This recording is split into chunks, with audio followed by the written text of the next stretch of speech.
चलो अब आराम से इसको समझो, है ना, क्या करना है यहाँ से। हेडिंग है परंपरागत न्याय प्रणाली।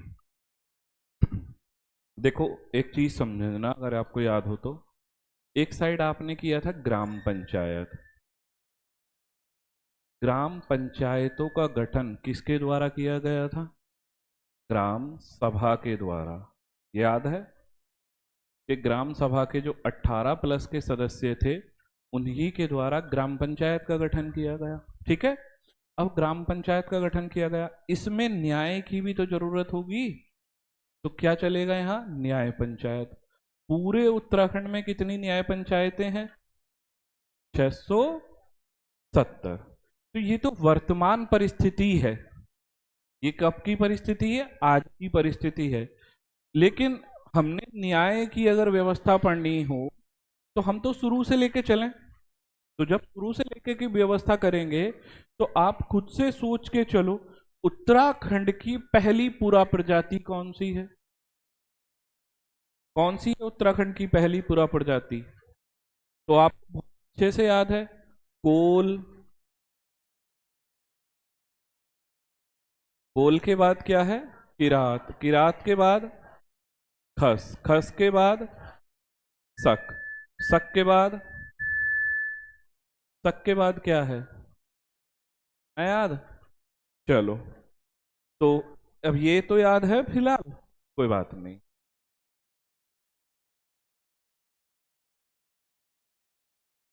अच्छा, कुड़िंद पहले या कत्यूरी? कुड़िंद। कुड़िंद के बाद, और कुड़िंद से भी पहले पौरव वंश है। पौरव, कुड़िंद, कत्यूरी। कत्यूरी उसके बाद चंद। चंदों के बाद पवार के बाद, और गोरखा के बाद।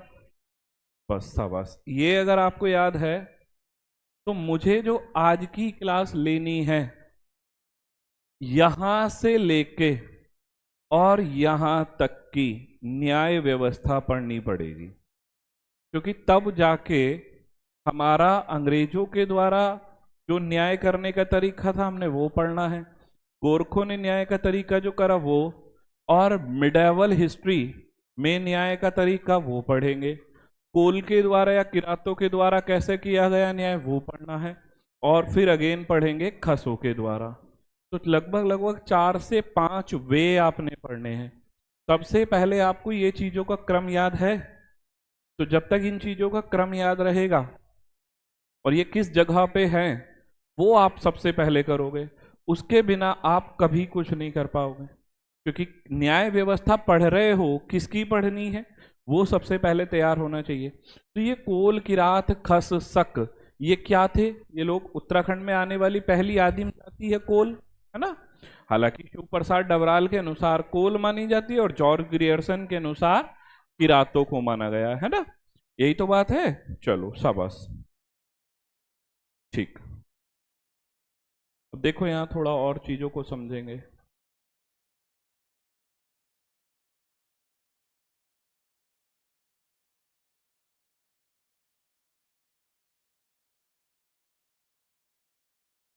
अच्छा, कोल कहाँ के निवासी थे? बताओ तो थोड़ा बहुत। उत्तरकाशी के। देखो, कोल आपका तिब्बत से आए थे। कहाँ रहे? चमोली में। ठीक। अब जो ये कोल नाम की व्यवस्था थी या जनजाति थी, जनजाति नहीं बोलूंगा, जाति बोलूंगा, पूरा जातियां। तो कोल जो जाति थी, ये जो सिद्धांत, न्याय का सिद्धांत काम करते थे, ये कैसे करते थे? ये बड़ा प्रश्न बनेगा। ठीक है, कि कोल जो ट्राइब्स है, ये जो जाति है, ये न्याय कैसे रखती थी? क्या इनके यहाँ कौन से नियम कानून थे न्याय व्यवस्था के लिए? तो इनके यहाँ पे एक सबसे बड़ा याद रखिएगा, कोल। कोल के बाद कौन आया? कोल को हटा करके, कोल को हरा करके कौन सी ट्राइब्स आई आपके पास? किरात आए साहब। ठीक है भैया। चलो, तो कोल और किरातों की जो न्याय व्यवस्था थी, आपने सुना है कभी? जैसे हम लोग आज भी क्या करते हो, अगर तुम में से किसी ने किसी की कॉपी चुरा ली तो क्या करते हो? मुझे बताओगे हैं? फिर दूसरी व्यवस्था क्या है उससे पूछने के लिए, अगर मैं नहीं हूं तो क्या करोगे? हाँ माँ कसम करोगे, हाँ या ना? आज भी ये व्यवस्था सुटेबल है? माँ कसम खा ले भैया, पापा कसम खा ले, कसम खिलाओगे? अच्छा, और नहीं होगा तो फिर क्या करोगे कोशिश? कि चल छोड़ यार, यही तो होगा ना, जैसे मेरे नोट्स चोरी हुए, मैं किस किस को माँ कसम खिलाऊं? तो फिर क्या करना? छोड़ यार, कि ऊपर वाला देख लेगा, यही तो होता है फिर, कि बस ऊपर वाला देख लेगा, वो देख रहा है बस। तो बच्चों यहाँ पे क्या समझते हैं, जो कोल और किरातों की न्याय व्यवस्था थी वो थी परलोकवाद सिद्धांत। मेंस की दृष्टि से भी बहुत बेस्ट प्रश्न है, आगे इसको ध्यान रखेंगे, ठीक है? क्योंकि 10 तारीख हो ही गई आज, और मैंने आपको बताया कि क्लर्क की टाइपिंग 10 से 20 तारीख, 24 तारीख के बीच में किसी भी समय हो जाएगी। लोअर पीसीएस का रिजल्ट भी इसी महीने में 20 तारीख तक आ जाएगा, और ऑन द टाइम आपका पीसीएस का एग्जाम होगा, लोअर भी और अपर भी, मेंस जो है वो दोनों ऑन द टाइम है। अब पहला क्वेश्चन समझ में आ गया कि जो कोल और किरातों का जो समय है न्याय का, वो क्या कर रहे हैं कि परलोकवाद के सिद्धांत पे, जो देखेगा ईश्वर देख लेगा, है ना, ऊपर वाला देख लेगा, छोड़ दिया, माफ कर दिया हमारी तरफ से, क्योंकि करेगा कौन? ऊपर वाला। ये है किसका सिद्धांत? कोल और किरातों का, या मैं कहूं पूरा प्रजातियों का सिद्धांत। तो यहां पे आप पहला वर्ड लिखो, पूरा, बनाओ जल्दी, पूरा प्रजातियों का न्याय। चैप्टर का नाम तो बना लिया था ना? लो चलो, मैं अभी बताया था आप लोग, कोई बात नहीं। पहले चैप्टर का नाम बनाओ, परंपरागत न्याय प्रणाली। परंपरा से चली हुई आ रही ना, और न्याय प्रणाली। बाकी तो फिर जब उत्तराखंड गठन हो जाएगा, भारत के न्यायालय हैं वो सब पढ़ के आएंगे हम, Calcutta supreme court, high court, सब पढ़ोगे आप। तो चैप्टर का नाम क्या हुआ? परंपरागत न्याय प्रणाली। और सबसे पहला प्रश्न है कि पुरा प्रजातियों का जो न्याय व्यवस्था थी वो कैसी थी? परलोकवाद का सिद्धांत। तो अब ऑप्शन में भी आएगा, कर लोगे आराम से ना, परलोकवाद सिद्धांत। ठीक। अब कोल की रात के बाद कौन सी ट्राइब्स आई अगली? क्यों भाई? खस आए हैं ना, तो खसों का न्याय कैसा था वो समझो, खस का न्याय या खसों का न्याय। अब अगर आपको याद हो तो खसों की कुछ व्यवस्थाएं थी, इन्होंने आके सामाजिक नियम स्थापित किए। कैसे? यहां समझो, सामाजिक नियम, समाज में चलने वाले नियम स्थापित। और बड़ा प्रश्न बना उल्टा करके इसको, कि उत्तराखंड में सामाजिक नियम स्थापित करने वाली पहली प्रजाति का नाम खस। क्लियर है? अब सामाजिक नियम कौन कौन से बनाए थे तो आपको याद होगा, देखो समझो उसको, लिखो भी। झटेला प्रथा किस जनजाति में है? मैं जनजाति बोल जा रहा हूं, ट्राइब्स नहीं है, ये क्या है? पूरा जाति। झटेला प्रथा, टेकुआ, जेठो प्रथा किस में है? खसों में है।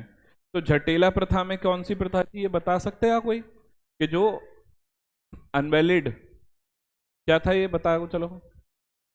झटेला, टेकुआ, बधु मूल्य। हाँ मनीष, एक सेकंड बस है, लिख दूं, चलो बताओ। प्रथम पुरुष की जो संतान है और बाद में पत्नी का दूसरा विवाह हो गया, तो प्रथम पुरुष की जो संतान होगी उस व्यक्ति को, उस बच्चे को झटेला बोला गया है। ठीक है, ये है। तो ये सब आपको पता है। वधु मूल्य है ना, उसके बाद है छूट प्रथा, ये इनकी तलाक की प्रथा है। सब पढ़ चुके हो है ना, तो मैं यहाँ पे केवल मेंशन करा के दे रहा हूं। बहु पत्नी प्रथा, खूब सारी पत्नियां रख सकते थे ये। बहुपत्नी प्रथा, दास प्रथा भी थी, याद है? मात प्रथा भी पेपर में आई थी, जिसको बंधुआ मजदूरी बोला गया।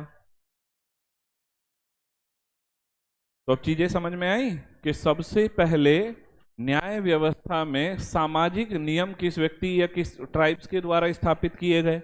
किसके द्वारा किए जा रहे? खसों के।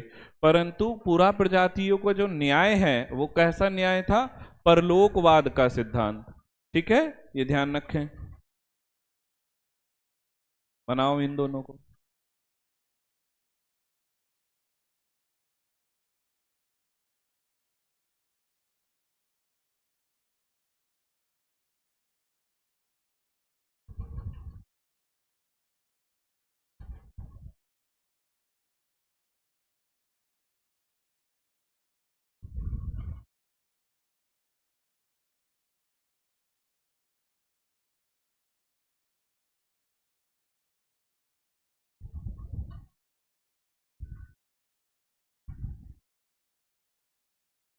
हो गया? दो चार प्रथाएं खुद से लिख दो बस, और करना कुछ नहीं है बहुत ज्यादा।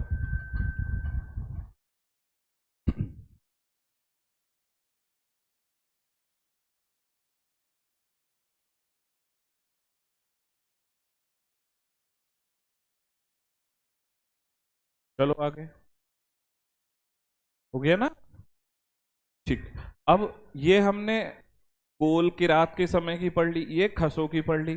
खस के बाद क्या आएंगे? कत्यूरी, कुड़िंद, पौरव, चंद, पवार, यही तो चलेगा। चलो तो बनाओ। मध्यकाल, मध्य काल की न्याय व्यवस्था।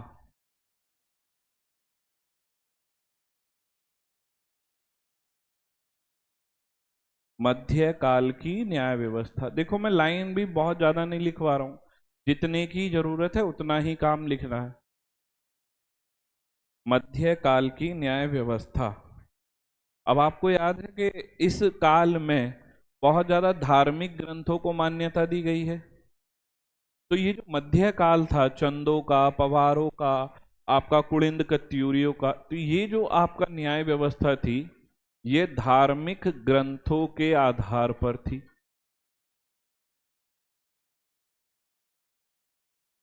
धार्मिक ग्रंथों के आधार पर। करो। लेकिन अगर गोरखों की बात करोगे तो सबसे गजब की न्याय व्यवस्था तो इन्हीं के पास थी साहब, है ना?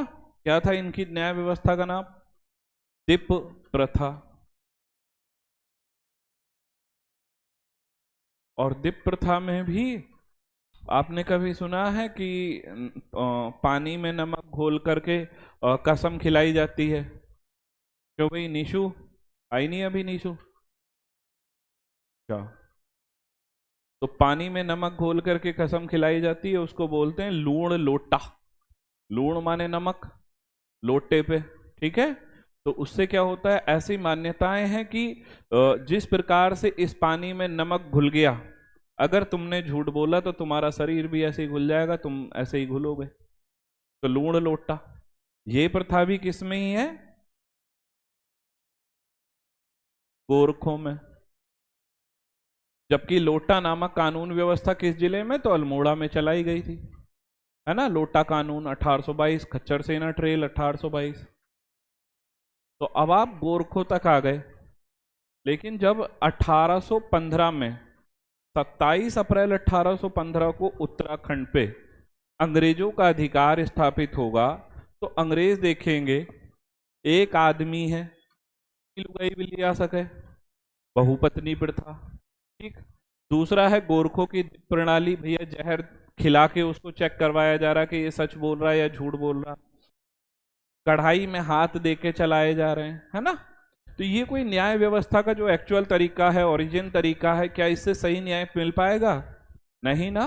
तो इससे सही न्याय नहीं मिल पाएगा। तो जब 27 अप्रैल 1815 को अंग्रेज आपके यहाँ पे आएंगे तो अंग्रेज इस शासन को बदलने की कोशिश करेंगे, जिसमें कि सबसे पहले 27 अप्रैल 1815 के बाद 3 मई 1815 को ई गार्डनर आपका क्या बनेगा, पहला कमिश्नर बन जाएगा। उत्तराखंड में कमिश्नरी व्यवस्था थी, तो जब ई गार्डनर बनेगा तो जहां पे आपने पढ़ा, देखो यहाँ पीछे बैक करके, बंधुआ मजदूरी, आपको याद हो तो कि बंधुआ मजदूरों के बच्चों को, बंधुआ मजदूरों को कहनी और उनके बच्चों को कैटी बोला जाता था। और हमारे यहाँ गोरखों के समय में दास प्रथा ये बहुत चरम स्थिति पे थी कि हरिद्वार के जो यहाँ है भीमगोडा नाम की जो जगह है वहां पे इसकी व्यापार मंडी लगती थी। क्लियर है? तो जब यार दास बना के आप रख रहे हो किसी व्यक्ति के, उसके भी तो मूल अधिकार हैं, वह व्यक्ति भी तो ईश्वर के द्वारा बनाया गया है, वह भी आपके जैसा जीवन जिएगा, उसको भी तो जीवन जीने का अधिकार है। तो अंग्रेजों ने इन व्यवस्थाओं को सबसे पहले ई गार्डनर ने इन चीजों को आते ही शुरुआत में बदलने की जितना उनसे हो सका फिर उन्होंने करा। ई गार्डनर के बाद ट्रेल आए, ट्रेल ने करा, फिर उसके बाद अगला आया, अगले ने अगला करा, है ना? तो बात समझ में आ रही है? तो इन व्यवस्थाओं को जैसे बधु मूल्य, तलाक की प्रथा साहब, है ना, उसके बाद तलाक की प्रथा के बाद भी क्या है कि वह महिला दूसरी शादी करके और पति के घर में ही रह सकती, पिछले पति के जो पहला नंबर का पति था, जटेला, टेकवा, जेठो, तो ये सारी प्रथाओं को समाप्त करके अंग्रेज अपनी नई व्यवस्था लाएंगे, है ना? तो हेडिंग बनाओ, अंग्रेजों के न्यायिक मामले, अंग्रेजों के न्यायिक मामले,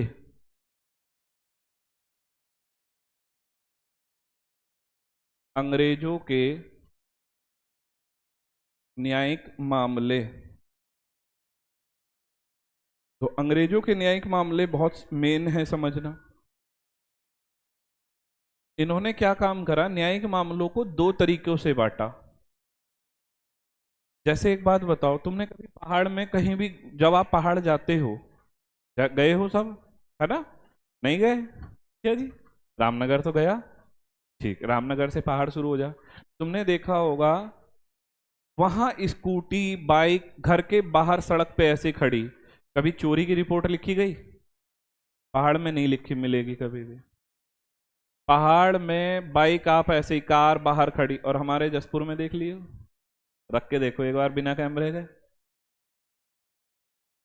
मिल जाएगी? नहीं मिलेगी ना?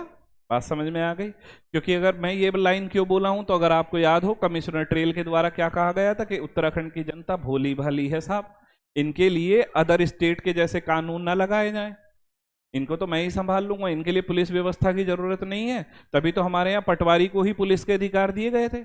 आई कुछ चीजें समझ में? पुराने बच्चे कनेक्ट कर पा रहे होंगे जिन्होंने ये व्यवस्थाएं पढ़ी है मेरे से। तो जब उन्होंने भैया ये बात करी तो यहाँ पे क्या होगा, इन्होंने दो तरीके के, क्योंकि ग्रामीण जो लोग होते हैं वो बहुत भोले हैं, ठीक है, जो ग्रामीण परिवेश के लोग हैं, आयन हंस रहा, आयन भाई क्या कह रहे हैं, शहर के शहरी डाकू हो रहे हैं? नहीं, ऐसा भी नहीं है। शहर में सिर्फ ये है कि सब जगह के लोग आ जाते हैं, बस उतना अंतर आएगा। ग्रामीण परिवेश में सब ताऊ चच्चा के तो परिवार हो, उसमें भी कहाँ चोरी कर लोगे, वहां तो अगर चोरी थोड़ी हो फिर लठ चले, है ना? तो यहाँ पे दो तरीके के इन्होंने मामले करे। सबसे पहला अपराध का मामला, तो जहां अपराध होगा उसके लिए, क्योंकि देखो हम क्या व्यवस्था पढ़ रहे, अंग्रेजों का अधिकार 27 अप्रैल तिथि से आज समझना मैं क्या पढ़ाने की कोशिश कर रहा हूं। यहां अंग्रेजों का अधिकार हो गया। 3 मई 1815 को आपको ई गार्डनर के रूप में पहला कमिश्नर मिल गया। अच्छा, अंग्रेजों की व्यवस्था, उत्तराखंड पे अंग्रेजों का शासन अच्छा रहा अपेक्षाकृत गोरखों की, या बुरा रहा? गोरखों का शासन अच्छा था या अंग्रेजों का शासन अच्छा था? डेवलपमेंट भी हुई है, और शायद डेवलपमेंट ऐसी कि मुझे लगता है कि कुछ चीजें आज भी अंग्रेजों की तुलना नहीं कर सकते।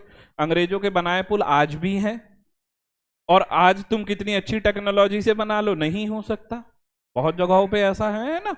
चलिएगा, तो 3 मई 1815 से जब अंग्रेजों ने यहां से शासन स्थापित किया, एस्टेब्लिशमेंट किया, तो यहां पे क्या करा, उन्होंने एक बनाया आपराधिक संहिता।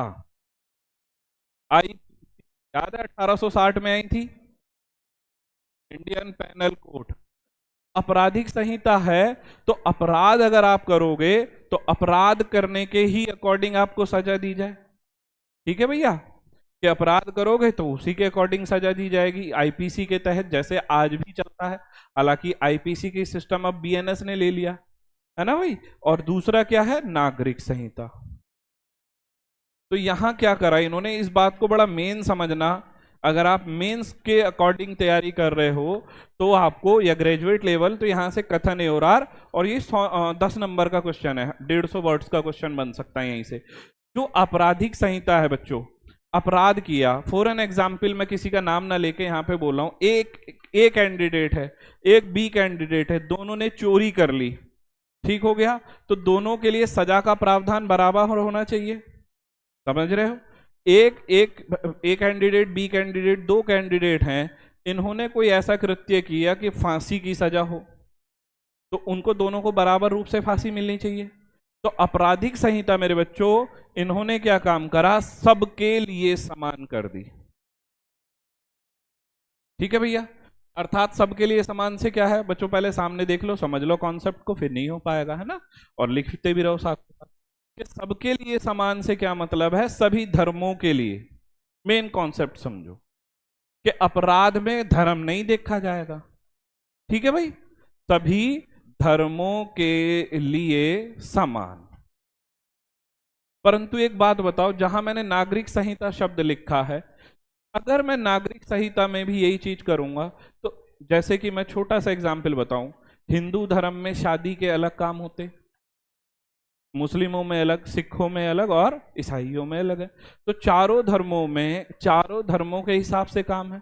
तो यहाँ पे नागरिक संहिता में इन्होंने क्या काम करा, अंग्रेजों ने बड़ी सुटेबल व्यवस्था अपनाई कि यहाँ के जो पढ़े लिखे लोग थे, मैं कह दूं कि भाई चलो हिंदुओं की व्यवस्था में से हिंदू एक धर्म गुरु को उठा के लाओ, फिर उसके बाद मुस्लिम को बुला के ले आओ और उनका अंग्रेजी में ट्रांसलेट कर दो। उससे क्या होगा, तो जब ई गार्डनर को ही ले लूं बच्चों में यहाँ पे, तो कोई भी कमिश्नर जब फैसला सुनाएगा तो हिंदू धर्म के व्यक्ति को नागरिक संहिता से करेगा, तो वो क्या करेगा, हिंदू धर्म के हिसाब से बात करेगा। फॉर एन एग्जाम्पल, हिंदू धर्म में तलाक जबरदस्ती कर रहा है कोई व्यक्ति, महिला के साथ उत्पीड़न वाली बात है, तो वो हिंदू धर्म के अकॉर्डिंग करेगा। अगर वो मुस्लिम में है तो वो मुस्लिम के अकॉर्डिंग करेगा। बात समझ में आ रही है। तो यहाँ पे ये जो आपराधिक संहिता थी, अपराध था उसके लिए तो सबके लिए बराबर था, लेकिन यहाँ क्या है, सभी धर्मों के हिसाब से कहा गया, सभी धर्मों के हिसाब से। ठीक है, कि यह सभी धर्मों के अनुसार करो भैया। बात समझ में आ रही। अच्छा बच्चों, इसमें एक और चीज है, यहाँ तो मैं सभी धर्मों की बात कर रहा हूँ, लेकिन हमारे यहाँ जाति व्यवस्था में भी अलग अलग काम हो जाते हैं ना। क्यों, क्योंकि हमारे यहाँ पूजापे अलग अलग है ना। जैसे एससी कैटेगरी में भी पूजापे अलग है, ब्राह्मणों में अलग पूजापे हैं, है ना, राजपूतों में अलग तरीके के, तो वो उसी के व्यवस्था के अनुसार चलता है ना। तो यहाँ पे क्या होगा, जातिगत व्यवस्था में भी अगर इसको चुनूं तो यहाँ क्या करोगे, देखो सभी धर्मों के हिसाब से बात कही, तो एक बात बताओ, यहां से क्या हो रहा है, वो अंग्रेजी में ट्रांसलेट करेंगे, तो कौन सी बुक ट्रांसलेट हुई है वो करना है अब आपने। अब बाहर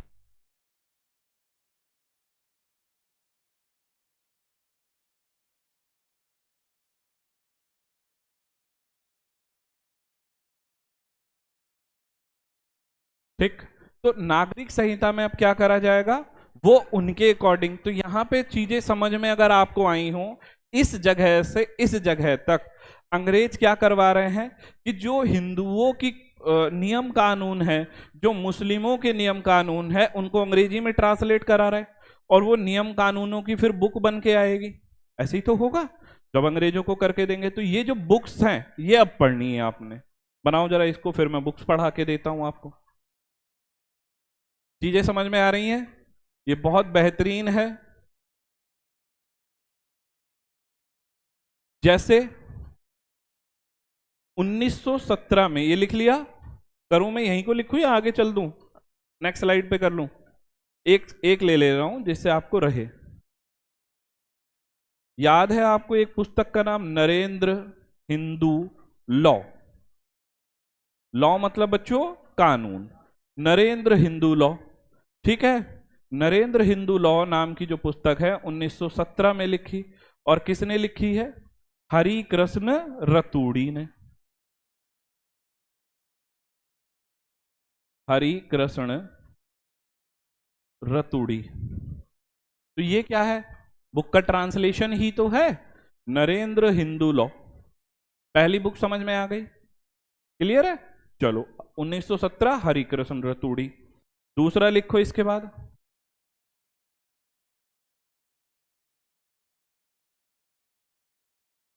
चीजें समझ में आ रही हैं तेजू?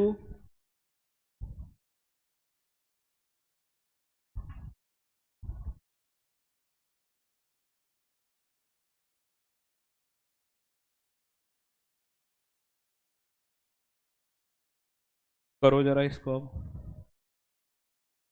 एक पुस्तक और लिखो, Kumaon custom law. Kumaon custom law, ये किसके द्वारा लिखी गई है? 1920 में लिखी गई है, और पन्ना लाल के द्वारा लिखी गई है। 1920 पन्ना लाल। ठीक है बच्चों, समझ तो जाओगे ना? ये 1920 क्या है? उसका लेखन वर्ष है। 1917 लेखन वर्ष है उसका। अच्छा, एक पुस्तक सभी को याद होगी बहुत अच्छे से, खस फैमिली लॉ। बताओ किसकी पुस्तक है ये? खस फैमिली लॉ।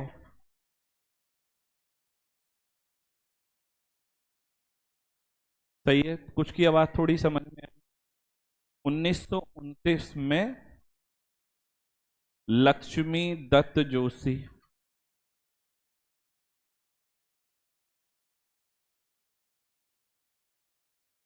लक्ष्मी दत्त जोशी।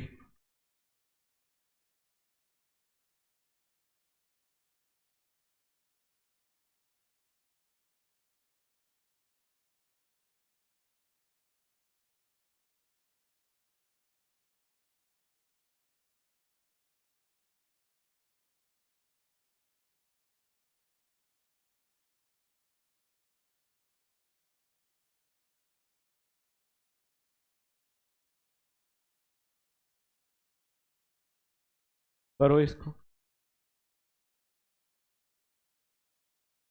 अब अगर देखो, यहाँ एक और चीज समझ लीजिएगा, के अकॉर्डिंग जो चल रहे हैं वो ग्रुप सी के अकॉर्डिंग जाएंगे वैसे ही। लेकिन अगर आपसे पूछ लिया जाए, मेंस में 100 वर्ड्स में क्वेश्चन दिया जाए कि नागरिक संहिता में जब सभी धर्मों के हिसाब से कानून बनाने की व्यवस्था की गई, तो उनके दौरान किन किन पुस्तकों का लेखन हुआ, वर्णन कीजिए। आराम से लिखोगे लाइन से, है ना? ठीक है, अभी 3 है और लिखो आगे चलो। खस फैमिली लॉ के बाद है, ये तो अब तक हमने लॉ के लिए, कानून के लिए जो है कुछ पुस्तकें कर ली, तो कमेटी भी गठित कर लो, है ना? लिखो जरा, कुमाऊं लॉ कमेटी। हो गया ये? ठीक। Kumaon law committee. Kumaon law committee कब बनी है भाई? 1938 में बनी है, 1938। और इसके अध्यक्ष कौन थे? इसके अध्यक्ष थे तारादत्त गैरोला। याद है तारादत्त गैरोला कौन है ये? तैदेई पुस्तक किसने लिखी है? तारादत्त गैरोला ने। ठीक है, चलो। दूसरे सचिव रहे ये पहले, कुली बेगार एजेंसी के दूसरे नंबर के सचिव, पहले ठाकुर जोत सिंह नेगी, है ना? तो कुमाऊं लॉ कमेटी बना ली। इसके बाद बहुत ही जबरदस्त है, customary law in Kumaon. Customary, customer law in Kumaon. ठीक है, तो करो कस्टमरी लॉ इन कुमाऊं। 1942, 1942। ठीक है भैया, 1942 में की गई। और ये जो बनाया है ये किसके द्वारा? पन्नालाल। तो कानून बनाने के लिए जितने भी अब आपके पुस्तकें ली जा सकती थी वो हमने लिख दी है ना। बाकी बच्चों की विक्रय प्रथा, ये प्रथा, उन पर रोक लगाने का काम, जो वो सारी चीजें हैं वो आप अंग्रेजों के शासन काल में पढ़ोगे जब आप उत्तराखंड हिस्ट्री पढ़ोगे, है ना।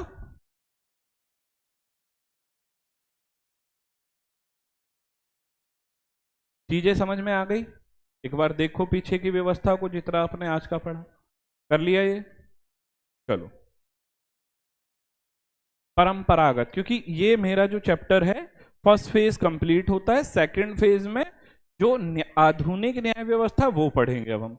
पूरा प्रजातियों के दौरान, कौल और किरातों के दौरान कैसी व्यवस्था थी न्याय की? परलोकवाद का सिद्धांत, क्लियर है। जबकि जब खसों का न्याय आया तो कैसी व्यवस्था आई?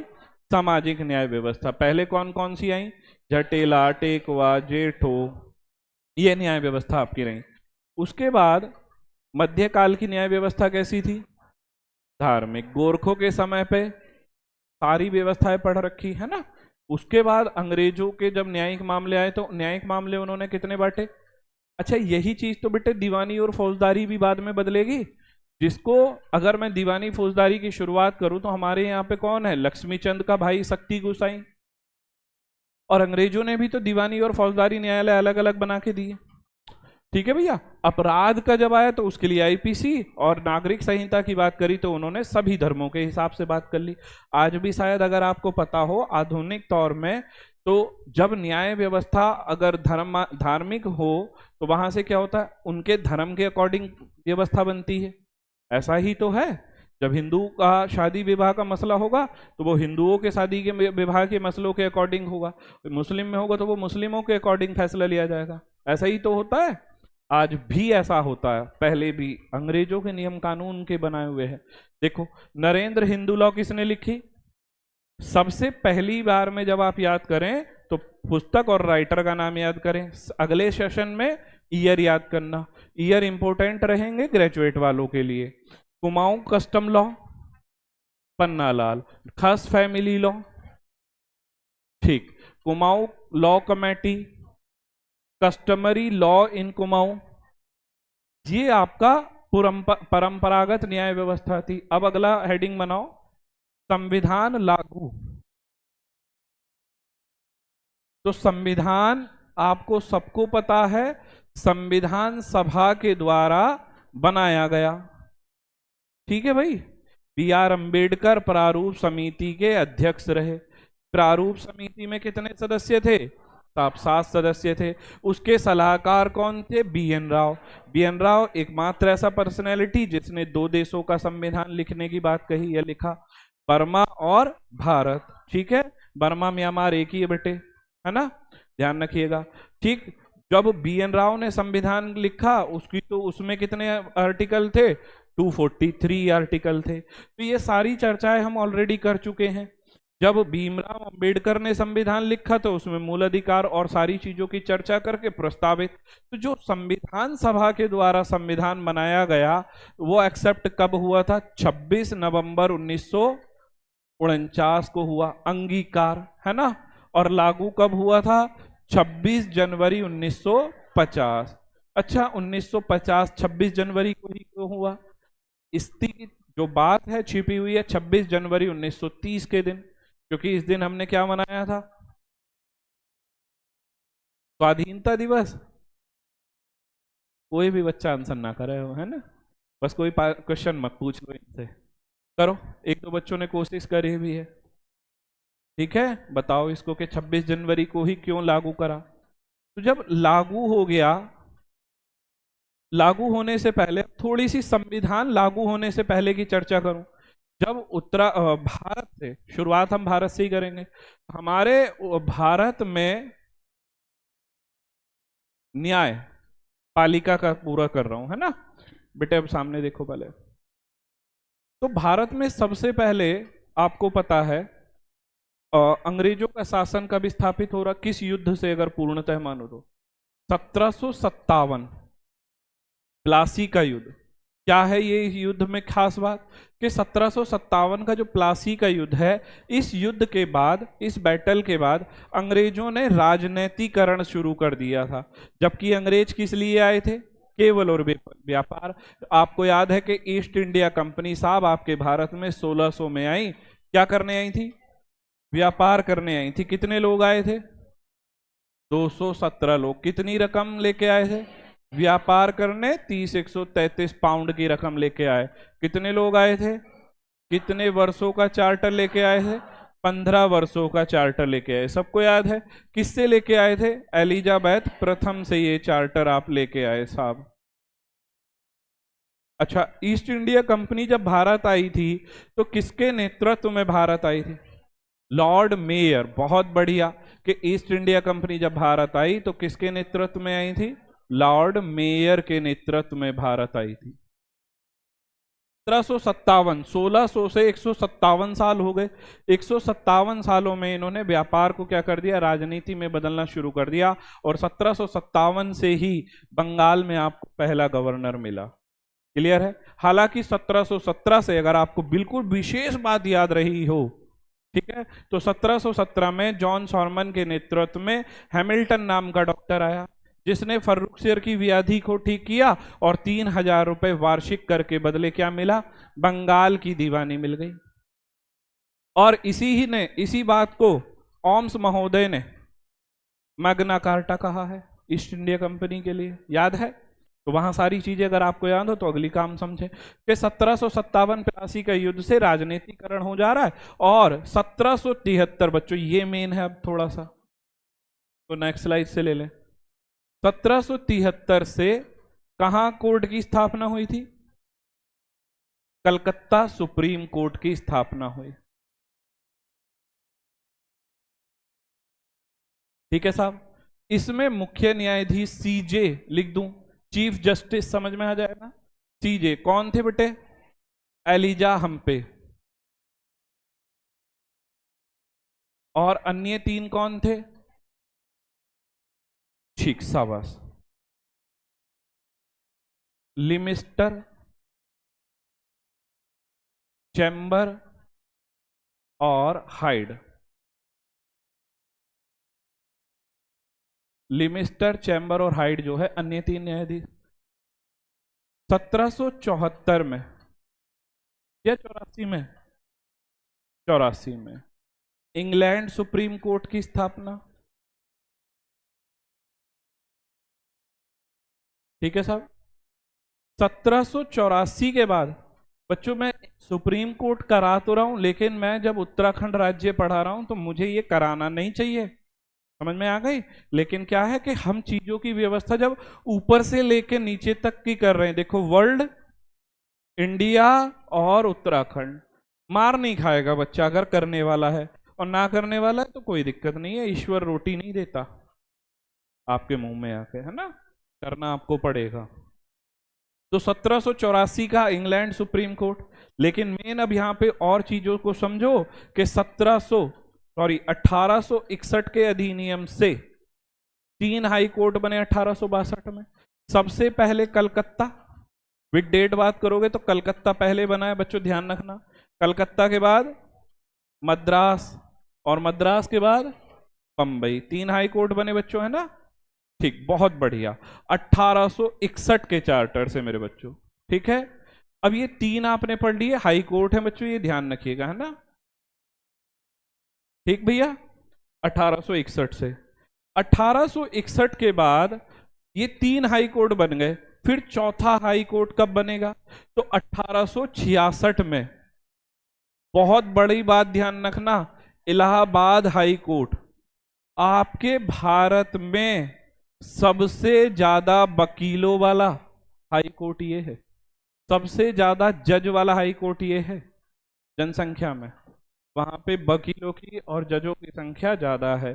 तो 1866 इलाहाबाद हाई कोर्ट याद रख लोगे। 100 साल ऐड कर दो, 1966 और Delhi high court. Delhi high court. अच्छा बच्चों यहां ध्यान रखो, दिल्ली एक यूनियन टेरिटोरी है, केंद्र शासित प्रदेश है। क्या केंद्र शासित प्रदेशों में न्यायालय है? कौन से में है? दिल्ली में ही है। इसके अलावा किसी भी यूनियन टेरिटोरी में न्यायालय नहीं है। तो ये बात भी ध्यान रखेंगे आप, किस एकमात्र यूनियन टेरिटोरी में है। अब किस बच्चों के दिमाग में जाएगा भैया जम्मू कश्मीर में भी तो हाई कोर्ट है।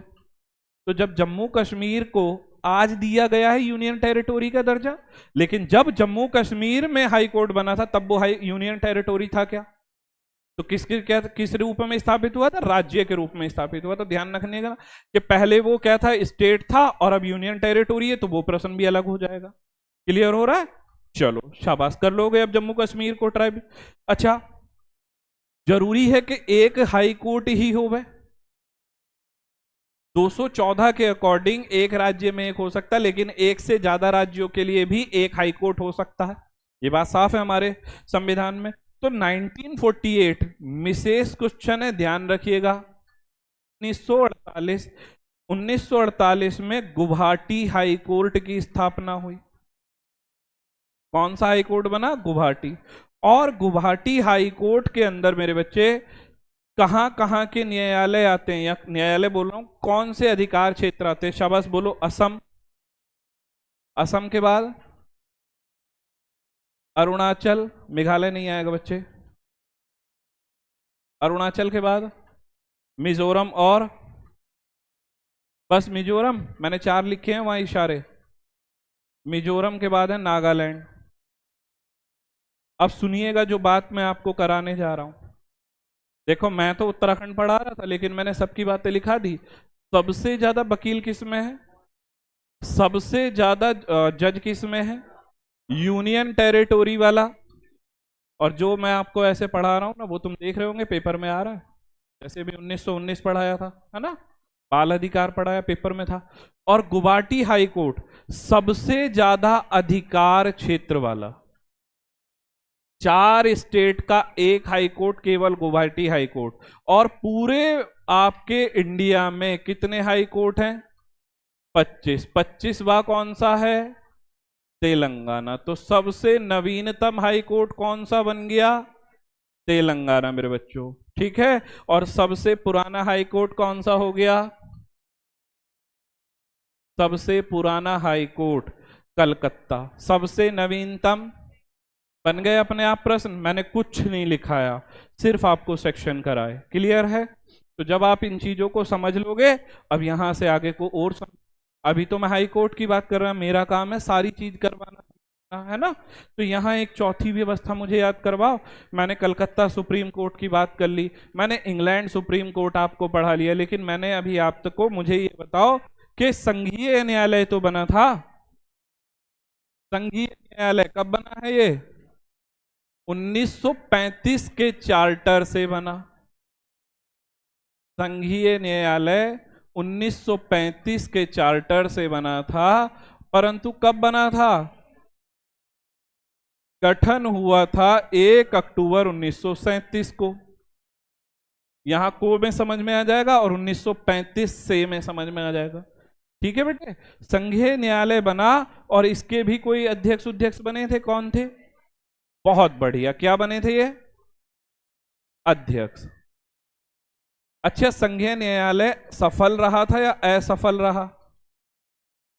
तो असफल रहा था। बात समझना बच्चों, संघीय न्यायालय असफल हुआ। अंग्रेज चाहते ही नहीं थे कि हमारा एक संघ बन जाए, तभी तो वो क्या कह रहे थे कि रियासतों को शामिल होने की छूट है, अर्थात उनके पास विचार है वो शामिल हो या ना हो। क्रिप्स प्रस्ताव इसी वजह से तो फेल हुआ बच्चों 1942 में। और कैबिनेट मिशन में क्या बात कही गई कि जब द्वितीय विश्व युद्ध समाप्त हो जाएगा 1945 के बाद, तो जब द्वितीय विश्व युद्ध समाप्त हो जाएगा, कैबिनेट मिशन आएगा, क्योंकि प्रधानमंत्री कौन बन गए? क्लीमेंट एटली। क्लीमेंट एटली ने पहले दिन ही ये बात कह दी कि भारत का संविधान सभा का गठन करो, और जाकर के क्रिप्स को इसलिए भेजा क्योंकि वो क्रिप्स पहली बार आ चुके थे, भारत की व्यवस्थाओं को देख चुके थे, भारत के लोगों को देख चुके थे। तो उन्होंने क्या कहा? जैसा जैसा भारत के लोग मांगे वैसा वैसा कर दो।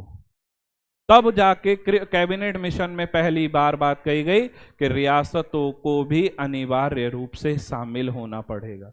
और भारत के लोग यही तो चाहते थे, तभी तो संघ बना पाओगे, यही तो था। परंतु मुस्लिम लीग नहीं चाहती थी, तो वो संविधान का विषय है। लेकिन यहां समझो, संघीय न्यायालय हमारा बच्चों असफल रहा। तो जब असफल रहा तो 24 जनवरी 1950 को आपके भारत का सुप्रीम कोर्ट का गठन हुआ। 28 जनवरी, सॉरी, सुप्रीम कोर्ट 28 जनवरी, 24 जनवरी को पहले राष्ट्रपति बने थे और अंतिम बैठक संविधान सभा की वही है ना। यहां 28 जनवरी 1950 को सुप्रीम कोर्ट का उद्घाटन हो गया। ठीक है बच्चों, ये बात समझ में आ जा रही। अब देखो, ये जो हमारा सुप्रीम कोर्ट है, इस सुप्रीम कोर्ट का गार्जियन कौन है? गार्जियन संघीय न्यायालय। देखो, जो मैं अब शब्द पढ़ाने जा रहा हूं समझ लेना। इस सुप्रीम कोर्ट का गार्जियन कौन है? हमारे मूल अधिकारों का गार्जियन कौन है? बस समझ में आ गई। यहां सुप्रीम कोर्ट मत बोलना अकेला, हाई कोर्ट भी है, इसलिए न्यायालय शब्द लिखाया हुआ, ध्यान रखियो, है ना। क्लियर हो रहा है? तो मैंने यहां पे क्या बोला, देखो दोबारा समझो कि इस सुप्रीम कोर्ट का गार्जियन कौन है? हमारे मूल अधिकारों का। तो कल यही तो बात करी थी कि आप किसी भी मामले में सीधे सुप्रीम कोर्ट नहीं जा सकते, लेकिन मूल अधिकारों में जा सकते। इसलिए मूल अधिकारों का संरक्षक कौन हो गया? सुप्रीम कोर्ट और हाई कोर्ट। तो बताओ, यहां तक बात समझ में आ गई? आगे को पढ़ा लूं या पहले इसे लिखाऊं? पहले समझ लो, है नहीं? ठीक, चलो पहले इसको लिखो यार तुम। ठीक, बनाया संविधान लागू।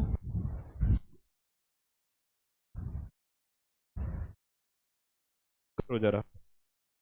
अच्छा, इस संविधान के अंदर जो हमारा भारत की न्यायिक व्यवस्था है, सबसे बड़ा न्याय की व्यवस्था कौन सी है? सबसे बड़ी सुप्रीम कोर्ट। अगर आपको जब मैं न्यायपालिका पढ़ाऊंगा संविधान में, तो वहां पे आप न्यायपालिका का स्तर पढ़ोगे तो वहां पे शंकु के आकार की पढ़ोगे, याद है? तो सुप्रीम कोर्ट कुछ इस तरीके का आपका बनता था, याद हो तो। ऐसा ऐसा है ना। ठीक, सुप्रीम कोर्ट से नीचे क्या है? High court. हाई कोर्ट से नीचे डिस्ट्रिक्ट कोर्ट आ जाएगा सीधे, हैं? ठीक है भैया। और डिस्ट्रिक्ट कोर्ट से नीचे न्याय पंचायत, या चलो वो लिख दो सिविल कोर्ट, है ना, जैसे हमारे शहर में होती है सिविल कोर्ट। और इसके बाद न्याय पंचायत। तो सबसे न्याय की सबसे छोटी व्यवस्था क्या है? सबसे बड़ी व्यवस्था क्या है? कर लोगे, क्रम लगा लोगे। आज का पेपर एग्जामिनर क्या है? क्रम लगाने की व्यवस्था है, ऊपर से नीचे, नीचे से ऊपर।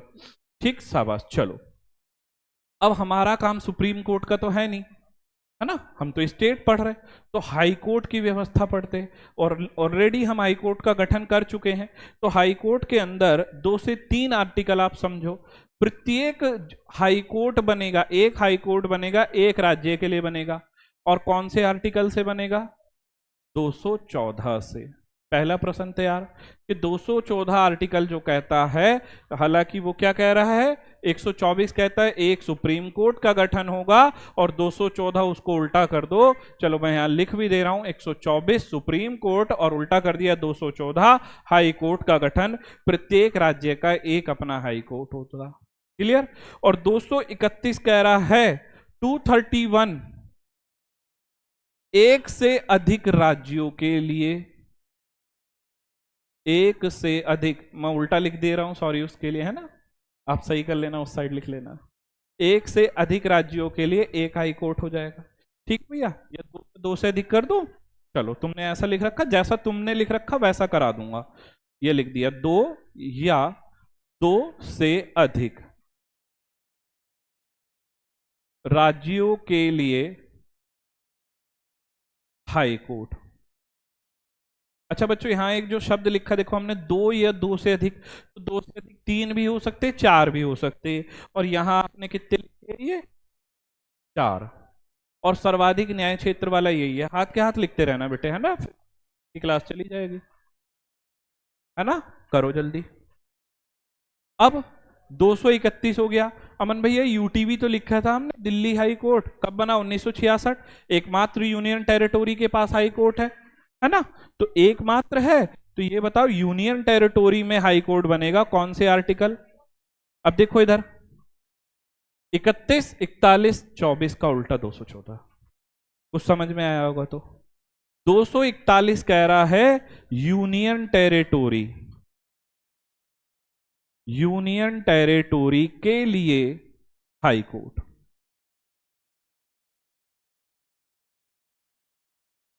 आ रही न्याय व्यवस्था समझ में? ठीक।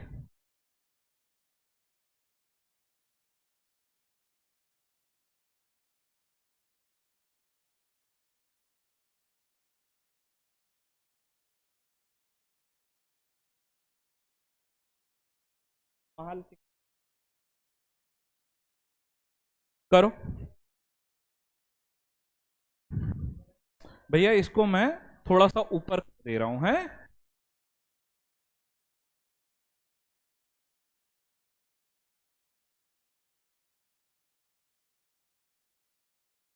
214 तो सब लिख लोगे, कोई दिक्कत थोड़ी है।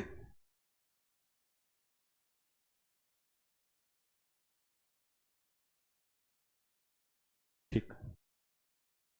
अच्छा, न्याय पंचायत का कुछ शर्तें मैं यहां लिखा दे रहा हूं, तो फिर हम यही करेंगे। क्योंकि न्याय पंचायत में एक बात बचाओ, क्या न्याय पंचायत में आपराधिक मामले की सुनवाई का अधिकार है? अपराध की सुनवाई का अधिकार नहीं है वहां। जिन मामलों में जेल नहीं हो सकती उन मामलों की ही सुनवाई कर सकते हैं वहां। जिस प्रकार से मैंने बताया भी, जैसे सामाजिक न्याय था। ठीक है बच्चों, चलो। तो न्याय पंचायतें इसमें लिख दो जरा। न्याय पंचायत कितने रुपए तक का सुनवाई कर सकती है?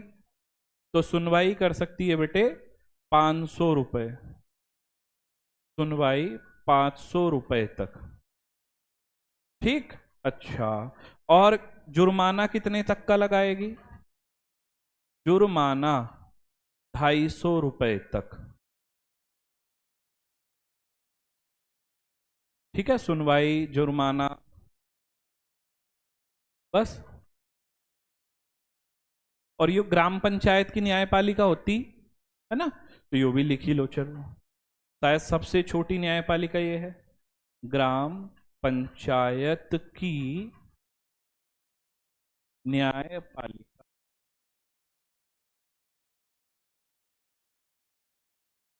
सही है। ये आज लास्ट क्लास है, फिर उत्तराखंड कल्चर पढ़ेंगे।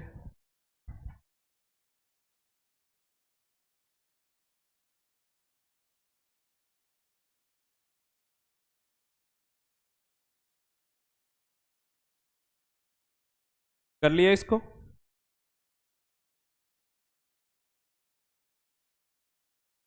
ठीक। हेडिंग बनाओ Uttarakhand high court. Uttarakhand high court.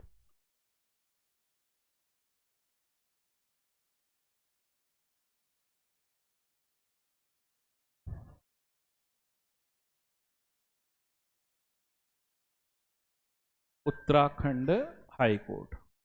बताओ कब बना? 9 नवंबर 2000।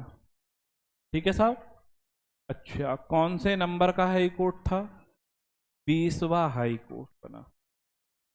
ठीक है, चलो।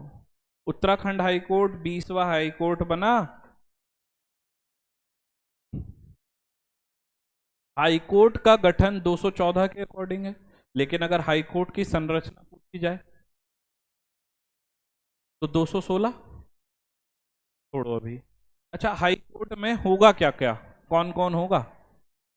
सबसे पहले चीफ जस्टिस, मुख्य न्यायाधीश होगा।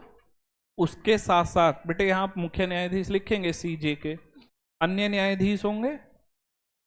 तो अन्य न्यायाधीश को मैं लिख दे रहा हूं ओजे, अदर जज। ठीक है बच्चों। अच्छा, इसके अलावा जीवन में होते हैं क्या? बताओ, देखो इधर और लिखते भी रहो। एक होता है मुख्य न्यायाधीश, उत्तराखंड की बात कर रहा हूं ये। और अदर जस्टिस अन्य न्यायाधीश है आपके पास 8, तो कितने हो गए? और उत्तराखंड में कितने इस समय? उत्तराखंड में कितने इस समय? तो बच्चों यहां ध्यान दो। सीजे मुख्य न्यायाधीश, ओजे अदर जज, अतिरिक्त न्यायाधीश।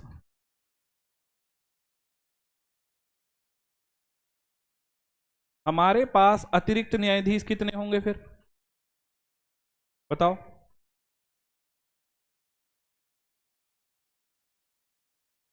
दो। टोटल कितने हो गए अब? 11। बना लोगे अब? कुछ भी पूछ ले। मुख्य न्यायाधीश एक होता है, अदर कितने हमारे पास? 8। अतिरिक्त कौन है? ठीक। अब यहां समझे, जो इस बार भी प्रश्न आया था वो ये था कि जो चीफ जस्टिस है, मुख्य न्यायाधीश है, इसको शपथ कौन दिलाएगा? तो इस चीफ जस्टिस को उत्तराखंड का जो भी मुख्य न्यायाधीश बनेंगे उनको शपथ उत्तराखंड के। लेकिन ये प्रश्न बता दो कि नियुक्ति कौन करेगा? इसकी करेगी राज्य सरकार या केंद्र सरकार या राष्ट्रपति? बस ये ध्यान रखिएगा, नियुक्ति। दो प्रश्न अलग है, इधर देख लो। इसके बाद अतिरिक्त न्यायाधीशों को शपथ कौन दिलाएगा? या चलो अदर की, जो अन्य है, इसको पढ़ाओ पहले।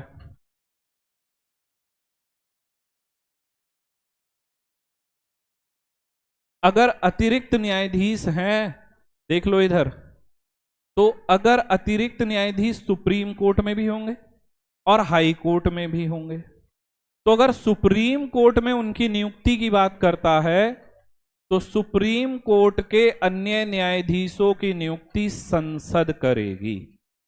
ये बड़ा प्रश्न है, सामने ध्यान दे लेना।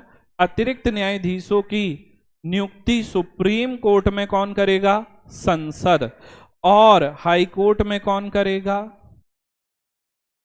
हाई कोर्ट में नियुक्ति राष्ट्रपति। हाई कोर्ट में नियुक्ति कौन करेगा? राष्ट्रपति।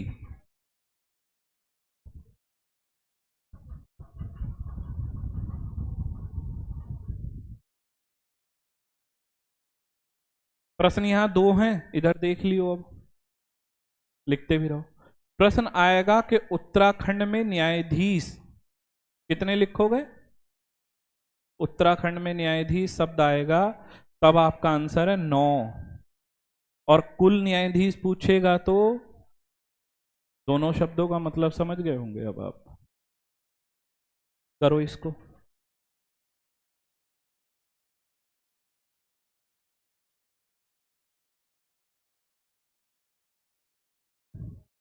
इसके बाद हेडिंग बनाओ।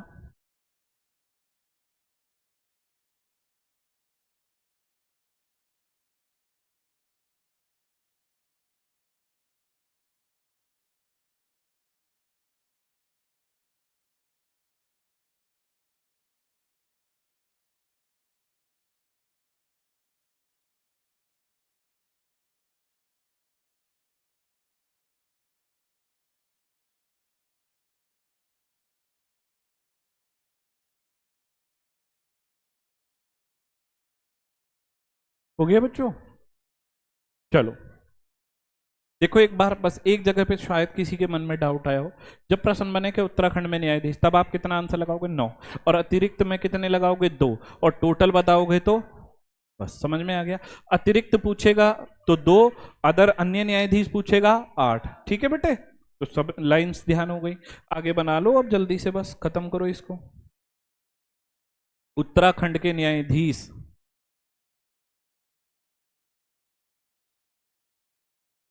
लास्ट 2 स्लाइड बची बस अब, है ना? उत्तराखंड के न्यायाधीश। अच्छा बताओ, जब 9 नवंबर 2000 को उत्तराखंड का हाई कोर्ट बना, तो हाई कोर्ट बनेगा तो जो उसको मुख्य न्यायाधीश भी चाहिए। सीधे ही आपको मुख्य न्यायाधीश मिले थे। कौन थे उत्तराखंड के पहले न्यायाधीश? अशोक अभय लंकर देसाई। ए देसाई बोलते हैं। अब बच्चों यहां ना, इसको एक बात ध्यान रखना। क्या बात ध्यान रखोगे पता है? जिस दिन ये उत्तराखंड में 9 नवंबर 2000 को उत्तराखंड का मुख्य न्यायालय बना, ठीक है भैया, नैनीताल में, तो ये कार्यवाहक के रूप में आए थे। ठीक है, लेकिन कार्यवाहक के रूप में आए 9 नवंबर से 5 दिसंबर 2000 तक। ठीक है, 5 दिसंबर 2000 से ये मुख्य न्यायाधीश बने। तो तब तक क्या थे ये? कार्यवाहक। तो उत्तराखंड के पहले कार्यवाहक न्यायाधीश भी कौन है? कार्यवाहक बच्चा कौन नहीं जानता कि कार्यवाहक किसे कहते हैं? कार्यभार सौंप लेना। मुख्य कब बने हैं ये? 5 दिसंबर से। तो तारीख का अंतर ध्यान रख लेना बेटे। तो उत्तराखंड के पहले ये हो गए। दूसरे कौन है? S.H. कपाड़िया। मेरे साथ साथ चलो अब। S.H. कपाड़िया बेटे ये आए हैं 2003 में। S.H. कपाड़िया। और S.H. कपाड़िया बड़े इंपोर्टेंट है। क्यों? सबसे लंबा कार्यकाल।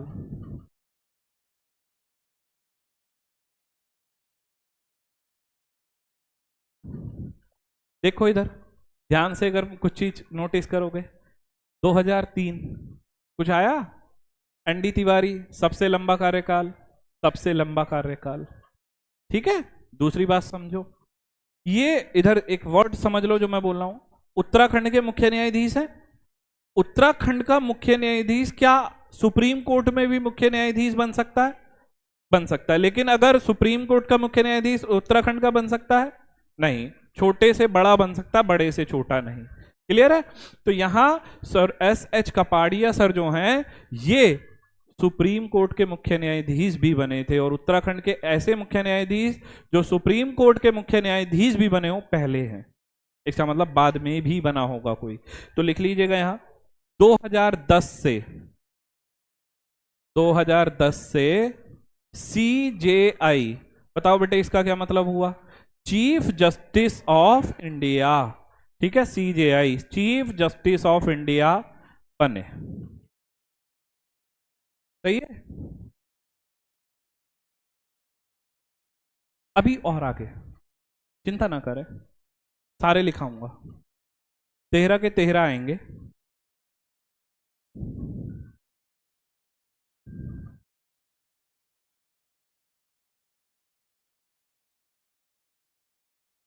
हो गया यहां तक? ठीक। तीसरे नंबर पे लिखो विकास सिरपुरकर। लिख लिया? विकास सिरपुरकर। पहले मैं नाम लिखा दे रहा हूं, 3rd नंबर पे है। उसके बाद हैं चौथे नंबर पे जोसेफ C. जोसेफ। 5वें पे हैं राजीव गुप्ता।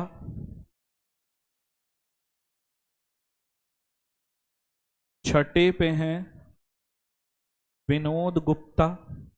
यहां बड़ी परेशानी होती है क्रम लगाने में, दोनों ही गुप्ता जी हैं। 7वें नंबर के मेन हैं जगदीश सिंह केहर। जगदीश सिंह केहर।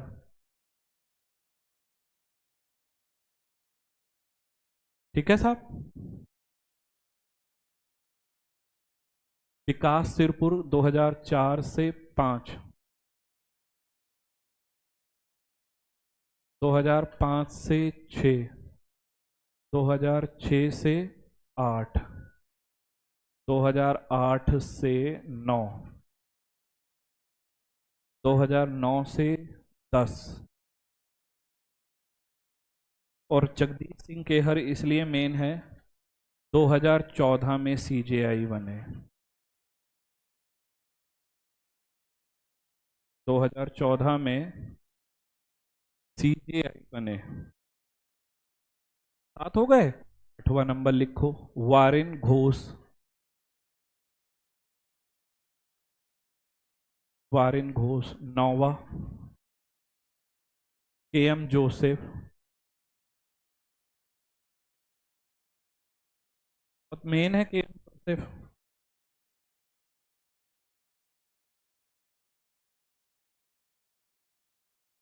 एक चीज मैं गलती कर गया, माफी। यहाँ लंबा नहीं, छोटा करो, सॉरी। सबसे कम केएम जोसेफ का है सबसे लंबा, सॉरी उसके लिए। करो इसको भैया, प्लीज आप लोग देख लीजिएगा। सबसे लंबा नहीं, सबसे छोटा है ये कार्यकाल।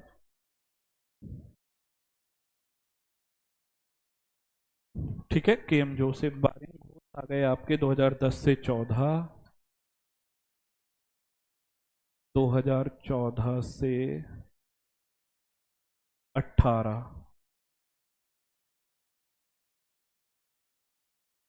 सबसे लंबा कार्यकाल, जल्दी लिखो इनको। सन मत लिखना चाहे तो कोई दिक्कत नहीं है, जो मेन है जिनमें ग्रीन पेन चल रहा है वो लिख सकते हो चाहे तो। 10वें नंबर के कौन है? तो रमेश रंगनाथन, रमेश रंगनाथन। 11वें नंबर के हैं आपके RS चौहान। 12वें नंबर के RS चौहान बताओ। 13वें नंबर के कौन हुए? बिपिन सांघी। अब कौन है इस समय? विपिन सांघी। फिर 13वें नंबर पे रितु खंडूड़ी, ठीक, रितु बहारी, सॉरी,